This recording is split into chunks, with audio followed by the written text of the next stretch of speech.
तो राजा परीक्षित भगवान सुखदेव से कहते हैं कि हे प्रभु, यह बताएं कि मैत्रेय मुनि और विदुर जी के बीच में क्या समागम वार्तालाप हुई और क्या महाभारत की सुंदर कथा है। तो इस प्रकार तृतीय स्कंद को सर्ग कहा गया और पंच महाभूत। अब देखिए ये क्या होता है कि यहाँ सुखदेव जी महाराज सुनाते हैं कथा, कहते हैं कि हे राजा परीक्षित सुनो, सभी ध्यान पूर्वक सावधान होकर कथा का श्रवण करेंगे। क्या वो कथा सुनाते हैं सुखदेव जी महाराज कि जब अंधा राजा धृतराष्ट्र अपने पुत्र मोह में अधर्मता के साथ अपने पुत्रों की व दुर्योधन का पालन पोषण कर रहा था, वह पांडु के जो पुत्र पांडव थे उनको वह बड़ा ही कष्ट देता था। कैसे कि एक बार उसने लाक्षागृह में जलाने का एक कोशिश भी की। कैसे कि देखिए लाक्षागृह में जलाकर मार डालने की ऐसी लीला को देखिए, भगवान की जो लीला अब आती है। ये महाभारत क्या है, ये महाभारत। और देखिए वेद व्यास जी महाराज ने ये महाभारत क्यों लिखी। अब ये पांडव ये भाई के बीच में लिखकर क्या करेंगे, भाई के बीच में जो भी वार्तालाप हुई महाभारत चला, इसको लिखकर वेद व्यास जी क्या करते, इसको लिखा इसलिए गया क्योंकि इसमें श्री कृष्ण की लीला थी। इसमें क्योंकि पांडव की जगह और पांडवों के साथ भगवान कृष्ण विराजमान है, श्री कृष्ण विराजमान हैं और बीच बीच में भगवान की कृष्ण की लीला आती है, इसलिए महाभारत लिखी गई। नहीं तो वेद व्यास जी को क्या लेना देना है भाइयों के बीच के महाभारत को लेकर, और कृष्ण के लिए ही भागवत लिखी गई। तो क्या हुआ, अब लाक्षागृह में मार डालने की जब कोशिश की गई तो विदुर जी ने बता दिया पांडवों को, पांडव वन को चले गए। यहाँ अब द्रौपदी जी का स्वयंवर होने लगा। अब जब द्रौपदी जी का स्वयंवर हुआ तो पांडव भी वहाँ संत का वेश बनाकर आए। अब कन्हैया तो बड़े चले आए महाराज, अब ठाकुर जी तो भगवान स्वयं, कन्हैया तो स्वयं भगवान हैं। जैसे ही पांडवों को संतों के स्वरूप में देखा तो दूर से ही, कैसे हो भैया, ठीक हो। तो आज पांडवों ने कृष्ण को देखकर नमन किया, भगवान पहचान गए तो पांडव हैं।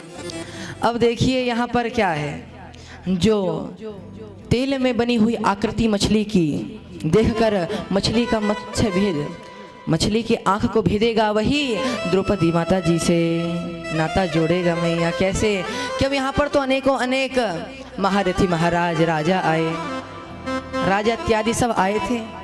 किसी से प्रतंचा चढ़ी तो किसी से ना भी चढ़ी। अब यहाँ कर्ण आया, उसने धनुष को उठाया, प्रतंचा चढ़ाई, वह मत्स्य भेद कर भी डालता। ठाकुर जी ने इशारा कर दिया द्रौपदी जी को और द्रौपदी जी उठकर खड़ी हुई और कहती हैं कि मैं किसी सूत पुत्र से विवाह नहीं करूंगी। अब यहाँ पर कर्ण लज्जित होकर सभा से बाहर आया और दुर्योधन ने अपना उसे मित्र बना लिया। अब अंग देश प्रदान हुआ, मित्र बनाया दुर्योधन ने कर्ण को। तो यहाँ अब युधिष्ठिर जी ने कहा कि हे अर्जुन, तुम मत्स्य भेदन के लिए जाओ। कन्हैया ने भी थोड़ा सा इशारा कर दिया, अर्जुन आओ। तो मन ही मन प्रणाम प्रभु श्री कृष्ण को अर्जुन करते हैं और तुरंत वह धनुष उठाया, प्रतंचा चढ़ाई, तेल में बनी हुई मछली की आकृति को देखकर मत्स्य भेद कर डाला और जय जयकार होने लगी। और आज वरमाला लेकर माता द्रौपदी आ गई। अब कन्हैया ने इशारों में बताया, अरे सुनते हो, द्रौपदी जी को कहते हैं श्री कृष्ण सुनो, यह कोई संत नहीं है, महात्मा नहीं, यह स्वयं अर्जुन है, यह स्वयं अर्जुन है। तब थोड़ा और प्रसन्न हुई माता द्रौपदी और बड़े ही प्रेम से लेकर आती हैं, माला अर्पण करती हैं अर्जुन को और बड़ा सुंदर विवाह होता है। सभी को पता चल गया ये पांडव जीवित हैं, पांडव लाक्षागृह में ना जले, वह जीवित हैं। आज अर्जुन से बड़ा सुंदर विवाह हुआ माता द्रौपदी का। और जब विवाह होता है तो यहाँ पर सभी पांडव माता द्रौपदी को लेकर अपने कुटिया में आए और बाहर से ही कहा, मैया, कुंती माता से कहते हैं कि हे मैया, हम भिक्षा लाए हैं, और माता कुंती ने बिना विचार किए अंदर से कह दिया, कुटिया से कह दिया, जो भिक्षा लेके आए हो उसे आपस में बांट लेना। अब माता कुंती की जो बात है कभी भी असत्य नहीं हुई, माता कुंती की जो वाणी है कभी असत्य नहीं हुई। तो अब द्रौपदी जी को 5 पांडवों से विवाह करना हुआ। कैसे?